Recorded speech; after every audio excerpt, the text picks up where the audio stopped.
மறுபடியும் ஸ்காட்ச்ல சொல்றேன். என்னடா வரிசையா அப்படி வச்சீங்கன்னா நான் எப்படா டாக்டர் இருக்குது? சரி ஆல்ரைட், மறுபடியும் ஸ்காட்ச்ல ஆரம்பிக்கிறேன். டேய் ஹலோ கைஸ், நம்மளுக்கு என்ன பார்க்க போகிறோம்னா சினிமாவில் ஏகப்பட்ட ஜானஸ் இருக்கும். அதில் குறிப்பிட்ட சில ஜானஸ் தான் பக்கத்துக்கு ரொம்ப விரும்புவாங்க. அதில் ஒன்றா சஸ்பென்சர் கிரைம் த்ரில்லர். இதில் ஏகப்பட்ட மூவிஸ் இருக்கலாம். அதில் பெஸ்ட்டாக இருக்கக்கூடிய ஒரு top 5 best suspense crime thriller movies தான் பார்க்க போகிறோம். இந்த லிஸ்ட்டில் இருக்கிற ஏகப்பட்ட மூவிஸ் நீங்கள் பார்க்காத அண்ட் கேள்விப்பட்டது கண்டிப்பாக இருக்கும். ஸோ ஸ்கிப் பண்ணாமல் ஃபுல்லாக பாருங்கள். This lazy river, welcome to my YouTube channel.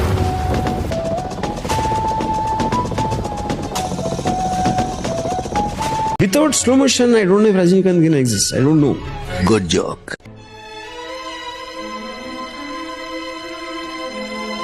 Thank you.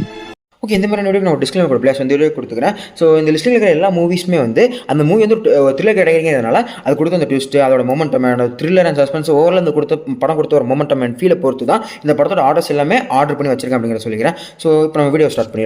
இந்த லிஸ்ட்டில் ஃபிஃப்த் இருக்க மூவி வெள்ளைப்பூக்கள். ஸோ அந்த வெள்ளைப்பூக்கள் மூவி வந்து நம்ம விவேக் சாரோட படம். ஆனால் ஒரு செம்மையான சஸ்பென்ஸ் மூவி படம். கண்டிப்பாக நிறைய மிஸ் பண்ணி திருப்பீங்க. ஸோ இந்த படத்தோட கதை கேட்டிங்கன்னா, நம்ம விவேக் சார் வந்து ஒரு ரிட்டையர்டு போலீஸ் ஆஃபீஸர் சென்னை பிரான்ச்சில். அவர் பையன் வந்து வெளிநாட்டில் செட்டில் ஆயிருப்பான். ஸோ அவங்க கூட ரீயூனைட் பண்ணணும்னு சொல்லிட்டு அவர் வெளிநாட்டுக்கு போவார். எல்லாமே நார்மலாக அங்கே லைஃப் சுமத்தாக தான் போயிட்டு இருக்கும் அன்டில் அவங்களோட பையனோட பக்கத்து வீட்டுக்கார தொலைஞ்சு போகிற வரைக்கும். ஸோ அவன் தொலைஞ்சு போனதுக்கப்புறம் இது ஒரு நார்மல் கிட்னாப்பிங் கேஸாக இருந்த மிஸ்ஸிங் கேஸுங்க நினைப்பார். ஆனால் அதோட சீரியஸ்னஸ் புரிஞ்சதுக்கப்புறம் இது என்ன ஆச்சு அப்படிங்கிற இன்வெஸ்டிகேஷனுக்குள்ளே இறங்குவார். ஸோ ஃபைனலியாக தொலைஞ்சு போனவன் என்ன ஆனால் அவனுக்கு என்ன ஆச்சு, அவன் யார் கடத்தினாங்க, அவங்களோட மோட்டிவ் என்ன அப்படிங்கிறது இந்த படம் போயிட்டு இருந்திருக்கும். ஸோ இந்த படத்தில் ஒன்லைனர் இந்த அளவுக்கு இருந்தாலுமே அது எக்ஸிகியூஷன் அவ்வளோ சூப்பராக இருந்திருக்கும். ஸோ யார் கடத்தினாங்க, அவங்களோட மோட்டிவ் என்னங்கிறத அந்த ரிவீல் பண்ணுற சீக்வன்ஸ் இருக்குல்ல, அது உண்மையாக சூப்பராக இருந்திருக்கும். அண்ட் அந்த மோட்டிவுமே என்னை பொறுத்த வரைக்கும் ஒரு ஓகேவான மோட்டிவாக தான் இருந்திருக்கும். நிறைய சீக்வன்ஸ்ல அந்த எக்ஸிகியூஷன் சூப்பராக இருந்திருக்கும். நம்ம விவேக் சார் வந்து ஒரு ரிட்டையர்டு போலீஸ் ஆஃபீஸர் இல்லையா, ஸோ அவரோட பில்லியனஸை காட்டுறதுக்கு ஏகப்பட்ட சீக்வன்ஸ் வச்சிருப்பாங்க. அண்ட் படத்தோட ஸ்டார்டிங்லேயே ஏகப்பட்ட செக்யூரிட்டிஸ் இருப்பாங்க. அதில் ஒருத்தன் தான் குற்றவாளின்னு சொல்லுவாங்க. அது நம்ம விவேக் சார் வந்து ஈஸியாக கண்டுபிடிச்சிருவாரு. அது எப்படிங்கிறது எக்ஸ்பிளைன் பண்ணுற சீக்வன்ஸ் அவ்வளோ சூப்பராக இருக்கும். அதோட கண்டினியூஷனாக செகண்ட் ஹாஃப் அண்ட் கிளைமேக்ஸ்லையும் ஏகப்பட்ட சீக்வன்ஸ் இருக்கும். அதுவுமே நல்லாவே பண்ணியிருப்பாங்க.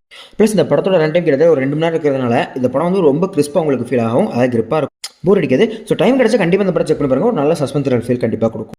எப்படி சார் ரிட்டையர்ட் ஆனா நான் போலீஸ் இல்லையா? அண்ட் இந்த லிஸ்ட்டில் ஃபோர்த் இருக்கிற மூவி மாயவன். 2017 சொன்ன one of the finest sci-fi plus crime thriller movie அப்படிங்கிற மாதிரி சொல்லலாம். ஸோ இந்த படத்தோட கான்செப்ட் ரொம்ப சிம்பிள் தான். நிறைய கொலைகள் நடந்துட்டு இருக்கும். அதில் ஹீரோவாக இருக்கிற போலீஸ்காரருக்கு வந்து அந்த இன்வெஸ்டிகேஷன் வந்துட்டே இருக்கும். இவர் வந்து நார்மலாக ஒரு ரேண்டம் கில் அப்படிங்கிற மாதிரி நினச்சிட்டு இருப்பார். பட் அன்டில் இந்த கொலையெல்லாம் ஒரே மாதிரி பட்டதான் நடக்குது. கொலை செய்யப்படுறவங்களும் கொலை பண்ணுறவங்களும் தான் வேற வேறையாக இருக்காங்க அப்படிங்கிறத கண்டுபிடிக்கிற வரைக்கும்.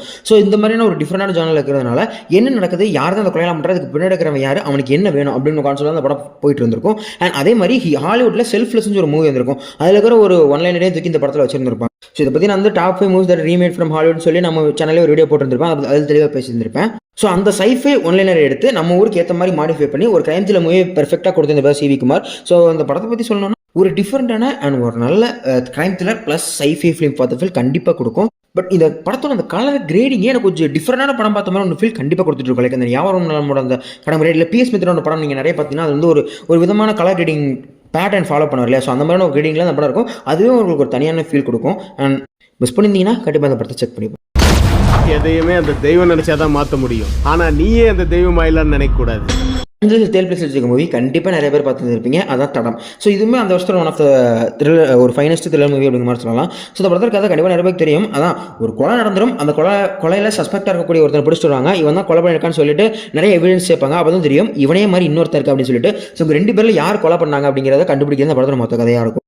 ஸோ இந்த 2 பேரில் எவன் பண்ணால் எவனுக்கு மோட்டிவ் அதிகமாக இருக்குது அண்ட் என்ன ரீசன் அப்படிங்கிறத தொடர்ந்து அந்த படம் ரன் ஆகிட்டே இருந்திருக்கும். அதான் இந்த படத்தோட லைனு. ஆனால் அந்த எக்ஸிகியூஷன் அவ்வளோ சூப்பராக மகிழ் தேர்மன் பண்ணியிருப்பாரு. இந்த படத்தோட ஸ்க்ரீன் பிளே தான் அல்டிமேட் அப்படின்னு சொல்லலாம். எங்கேயுமே போர் அடிக்காது. அந்த படத்தை நீங்கள் ரீவாச் பண்ணும்போது கூட எந்த ஒரு நேரமே போர் அடிக்குது லேக் அடிக்கிற மாதிரி ஃபீல் இருக்காது. எக்ஸப்ட் அந்த ஃபர்ஸ்ட் ஒரு 20 மினிட்ஸ் தவிர்த்து அந்த கதை சூப்பராக பண்ணியிருப்பாங்க. இன்வெஸ்டிகேஷனில் நடக்கிற ஒரு சின்ன மிஸ்டேக் கூட எவ்வளோ பெரிய ஒரு ப்ராப்ளமில் கொண்டு போய் விடும் அப்படிங்கிறதெல்லாம் பெஸ்ட் எக்ஸாம்பிளாக செம்மையாக சொல்லியிருப்பாங்க. அதெல்லாம் உண்மையிலே எனக்கு பிடிச்சிருந்திருக்கும். அண்ட் ஃபைனலி யார் தானே அந்த கொலையை பண்ணா, எவன் தாண்டா பண்ணீங்க, தயவுசெய்து சொல்லுங்க அப்படின்னு சொல்கிற அளவுக்கு இந்த படத்தில் அந்த மொமெண்டம் கொண்டு போவாங்க. அதெல்லாம் உங்களுக்கு நல்லாவே தான் இருந்திருக்கும். இதில் இந்த மாதிரி ஒரு 2-3 மொமெண்ட்டாவது டாமேஜில் இருந்திருக்கலாம். சரி, நடக்காத பற்றி எதுக்கு பேசிட்டு. இந்த மூவி என்னை பொறுத்த வரைக்கும் என்னோட one of the favourite crime thriller மூவின்னு சொல்லலாம். அதனால் இந்த லிஸ்ட்டில் 3rd பிளேஸில் வச்சிருக்கேன்.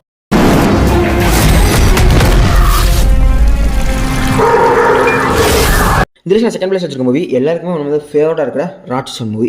ஸோ இந்த மூவி வந்து அந்த சீரிஸில் வந்து ஒரு கிரைம் த்ரில்லர் மூவிஸ்லாம் ஒரு ட்ரெண்ட் செட்டர் மூவியாக இருந்துச்சு அப்படின்னு சொல்லலாம். இந்த படத்தை அந்த ஃபஸ்ட் டைம் பார்க்கும்போது ஒவ்வொரு ட்விஸ்ட் ரிவீல் ஆகும்போது ஒரு மொமெண்டம் அவ்வளோ சூப்பராக இருக்கும். அண்ட் நான் திரும்பி சொல்கிறேன், ராட்சசன் மூவி, அதாவது ஒரு க்ரைம் த்ரில்லர் மூவியை பார்த்து பேய் படம் பார்த்த அளவுக்கு பயந்ததா சரித்திரமே கிடையாது அப்படின்னு சொல்லலாம். ஃபஸ்ட் டைம் இந்த படம் தான். அந்த பிஜிஎம்லேருந்து அந்த கேரக்டர் வரைக்கும் அவ்வளோ ஹாண்டிங்காக நம்ம ராம்குமார் வந்து கிரியேட் பண்ணியிருந்திருப்பாரு. இந்த அளவுக்கு இந்த படத்துக்கு நம்ம ராம்குமாரோட இன்புட் காரணமாக அந்த அளவுக்கு ஜிப்ரான் மியூசிக் இந்த படத்துக்கு அவ்வளோ இன்புட் போட்டிருக்கும். இது வேற லாங்குவேஜில் வேற மாதிரி ரீமேக் பண்ணாங்க, பட் நத்திங் கேன் மேட்ச் அப்படின்னு சொல்கிற அளவுக்கு தான் எல்லா ரீமேக்குமே இருந்துச்சு. அண்ட் ஸ்டில் நவ் எந்த ஒரு மூவியுமே, நீங்கள் போர்த்தொழிலாக இருந்தாலுமே சரி, எந்த ஒரு மூவியுமே இந்த அளவுக்கு ஒரு மொமெண்டம் கிரியேட் பண்ணல அப்படின்னு சொல்லலாம். இந்த ட்விஸ்ட் ரிவீல் ஆகும் போதெல்லாம் ராட்சசன் மூவியில் அவ்வளோ மிகப்பெரிய ரிவீலாக அவ்வளோ மொமெண்டம் கொடுக்கும். பட் பொறுத்தவரையிலுமே எனக்கு அந்தளவுக்கு வந்துச்சு தான், பட் நாட் அப் டு ராட்சசன் அப்படின்னு சொல்லலாம். ஸோ இந்த படத்தை பீட் பண்ணணும், இன்னுமே ஒரு க்ரைம் த்ரில்லர் மூவி வரலாம் அப்படிங்கிற மாதிரி சொல்லலாம். அண்ட் இந்த படத்தில் அந்த வில்லன் கேரக்டர் பேசவே மாட்டான், பேசாமல் இருக்கிற ஒரு கேரக்டரை பார்த்து பயப்பட வச்ச ஒரு படம் அப்படிங்கிற மாதிரி சொல்லலாம். அதனால இந்த படம் வந்து எனக்கு ரொம்பவே பிடிக்கும். அண்ட் இதுலையுமே இந்த க்ரைம் த்ரில்லிங் அப்படிங்கிற ஒரு விஷயத்தை ரொம்ப டார்க்கராகவும் ஃபர்தராகவும் கொண்டு போயிருந்திருப்பாங்க. அதுவுமே இந்த படத்துக்கு ஒரு ப்ளஸ் பாயிண்டாக சொல்லிக்கிறேன். ஸோ அதனால நான் செகண்ட் பிளேஸ். அவன் ரொம்ப பிளான்டாக இருக்கான், அதான் நமக்கு சவால். நம்ம ஃபஸ்ட் பர்சன் வந்தாச்சு, பெரிய கம்ப்யூட்டர் விஷயம் இல்லை, கண்டிப்பாக நிறைய பேர் யூஸ் பண்ணியிருப்பீங்க. ஈவன் தம்ப்நெயில் பார்த்துட்டு இருந்தால் கூட உங்களுக்கே தெரிஞ்சிருக்கும், அதுதான் துருவங்கள் 16. ஸோ இந்த மூவி வந்து உண்மையிலே ஒரு டிஃப்ரெண்டான க்ரைம் த்ரில்லர் மூவி சொல்லலாம். இந்த லிஸ்ட்லேயே இதுதான் ஷார்ட்டஸ்ட் ரன் டைம் கொண்ட ஃபிலிம் அண்ட் ப்ளஸ் பெஸ்ட்டான ஒரு ஃபிலிம் அப்படின்னு சொல்லலாம். ஸோ இந்த படத்தை டேரக்டர் கூட கார்த்திக் நாராயணன் இருக்கார் இல்லையா, அவர் நினச்சா கூட இந்த படத்தை ரீக்ரியேட் பண்ண முடியுமா அப்படிங்கிறது தெரியல. இந்த மாதிரி ஒரு படத்தை அந்தளவு இந்த படம் சூப்பராக இருக்கும்னு சொல்லலாம். நம்ம இது வரைக்குமே ஒன்று ஹீரோட பெர்ஸ்பெக்டிவ்ல ஒரு படத்தை பார்த்துருவோம், இல்லாட்டி விக்டிமோட பெர்ஸ்பெக்டிவ்ல ஒரு படத்தை பார்த்துருவோம். பட் ஃபஸ்ட் டைம் ஒவ்வொருத்தருக்கும் ஒரு பெர்ஸ்பெக்டிவ்ல இருந்து ஒவ்வொருத்த வாழ்க்கையிலேருந்து பார்த்தா ஒருத்தர் வில்லனாக இருப்பான், ஒருத்தர் ஹீரோவாக இருப்பான் அப்படிங்கிற ஒரு கான்செப்ட்டில் இந்த படம் ஃபுல் அண்ட் ஃபுல் ரன் ஆயிருக்கும். ஸோ என்னை பொறுத்த வரைக்கும் இந்த படத்தில் யாருமே ஹீரோ கிடையாது, யாருமே வில்லன் கிடையாது, சந்தர்ப்ப சூழ்நிலை ஒவ்வொருத்தரும் மாற்றுது அப்படிங்கிற மாதிரி சொல்லலாம். ஸோ இந்த வாக்கிங் கூட இருக்கலாம், நம்ம தேனோஸ் சொல்லுவார்ல, நம்ம எல்லாருமே ஒருத்தனோட வாழ்க்கையில் வில்லன் தான் அப்படிங்கிற மாதிரி, அந்த வாக்கியத்துக்கு பொருத்தமான ஒரு படம் தான் அந்த துருவங்களை 16. அந்த வாக்கியத்துக்கு ஒரு எக்ஸாம்பிள் கூட அந்த படத்தை சொல்லலாம் அப்படின்னு சொல்லலாம். ஏன்னா அந்த பெர்ஸ்பெக்டிவ் பேஸ்டு தான் அந்த படத்தோட ஸ்க்ரீன் பிளேவே என்ன இருந்திருக்கும். ஸோ இந்த ரன் டைம் ஷார்ட்டாக இருக்கிறனால அந்த ஸ்க்ரீன் பிளே ஒரு கிரிப்னஸை நம்மளால் கண்டிப்பாக உணர முடியும். அண்ட் ஸ்டில் எத்தனை தடவை நீங்கள் ரீவாச் பண்ணாலும் அந்த கிளைமேக்ஸோட மொமெண்டம் கொஞ்சம் டிஃப்ரெண்ட்டாக தான் உங்களுக்கு ஃபீல் ஆகும். அந்த மாதிரி இந்த படத்தை நம்ம கார்த்திக் நாராயணன் செதுக்கியிருப்பார். பட்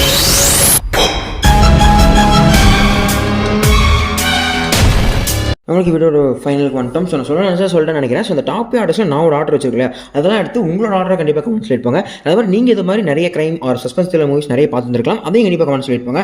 அண்ட் நிறைய பார்த்தவங்க நிறைய பேருக்கு தெரிஞ்சிருக்கும். இது வந்து ஒரு பார்ட் 2 வீடியோ தான் ரெடி பண்ண ட்ரை பண்ணிட்டு இருந்தேன். பட் இதோட பார்ட் 1 வீடியோ ஏற்கனவே நான் சேனலில் போட்டிருக்கேன், பட் இப்போ அது காணாமல் போயிருந்திருக்கும். அதனால் நான் இன்றைக்கி வந்து அந்த வீடியோ திரும்ப போட்ட டைமில் இருக்கேன். ஸோ நீங்கள் பார்த்து நிறைய சஸ்பென்ஸ் த்ரில்லர் லிஸ்ட்டை வந்து கீழே சொல்லிட்டு போங்க. அடுத்த வாரமே நான் இந்த வீடியோட பார்ட் 2ல் வந்து உங்களை சந்திக்கிறேன். ஓகே. அண்ட் ஸோ இதுக்கு மேலே அந்த வீடியோ பெருசாக ஜவான் எழுதுல.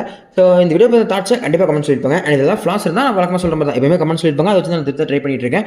அண்ட் ஃபைனலி வழக்கமாக சொல்கிற மாதிரி இதே மாதிரி இன்னொரு இன்ட்ரெஸ்டிங்கான வீடியோ சந்திக்கிறேன். திலேஷ் ரிவர்ஸ் ஆஃப்டரா. பாய்.